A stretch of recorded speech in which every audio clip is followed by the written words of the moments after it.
Performance reprezintă una din zonele cele mai dinamice ale artei secolului 20.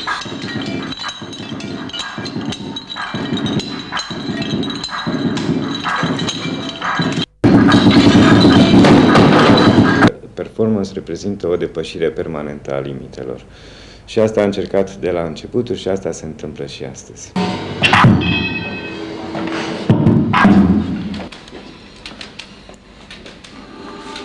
Deci cred că e destul de haios să faci o istorie a performanței vorbind despre performanță, pentru că trebuie să o iei înapoi din timp, din anii 50, când ea se numea happening, adică întâmplare.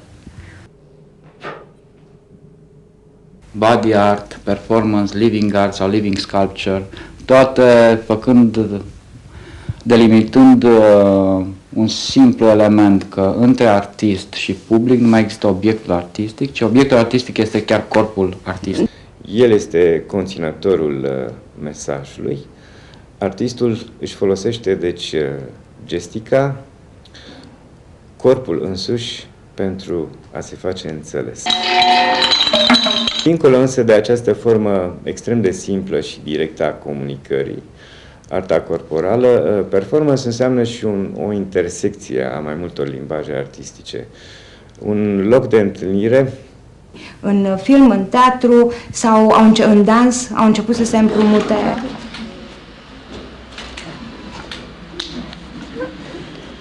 Nu mizează pe un act scenic tradițional, ci mizează pe spontaneitate, pe comunicare directă, chiar dacă există uneori puncte de plecare fixate de autor. Întotdeauna a existat un mic scenariu, adică câteva repere, cum începi, unde crești, ce poți provoca. Îmi place cât mai abstractă, cât mai conceptuală, cât mai eliberată, corpul pur și simplu, fără costumi. Aplauzele din final, totdeauna ai vrut să tai povestea asta ca și să nu există un sfârșit. Bine, pentru că aici publicul e obișnuit aproape ca la teatru să te răsplătească cu aplauze, ceea ce nu suport, pentru că nu e spectacol. Adică asta ar fi fost diferența între teatru și performanță, faptul că nu există scenă între mine și public, nu mai există nimic, sunt eu și publicul, e direct. Ei nu știu dacă lucrurile care le fac eu sunt pe bune sau sunt trucate, nu știu nici în ce direcție merg eu, nici eu nu știu în ce direcție vin. De multe ori ea este o artă interactivă, deci presupune o participare provocată sau dorită din partea publicului. Publicul se implică el însuși, gestual. Ai brichetă? O brichetă? O brichetă?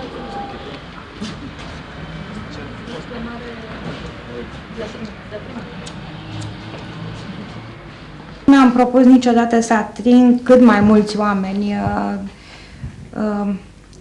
câțiva, dar cei care au eventual nevoie de ceea ce le dau. Adică, de multe ori am spus că îi caut pe cei care îmi seamănă. Pentru a face performance trebuie să fii profund autentic și prin această aură de autenticitate și de unicitate, probabil că performance art rămâne în miezul avangardei.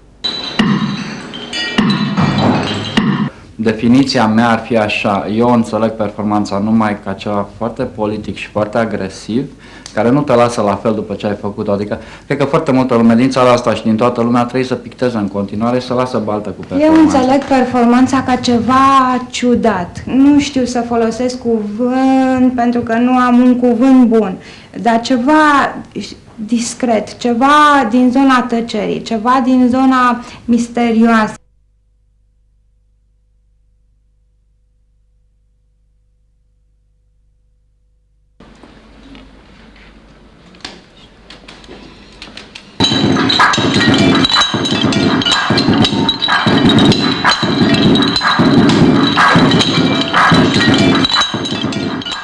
Relația directă cu cineva, un aer deschis și o comunicare, să spunem, normală, pentru că dacă e ceva care lipsește în arta din România astăzi, e normalitatea. Deci fie copiem, fie ne reîntoarcem în trecut, fie nu știu ce facem, dar numai normal nu suntem.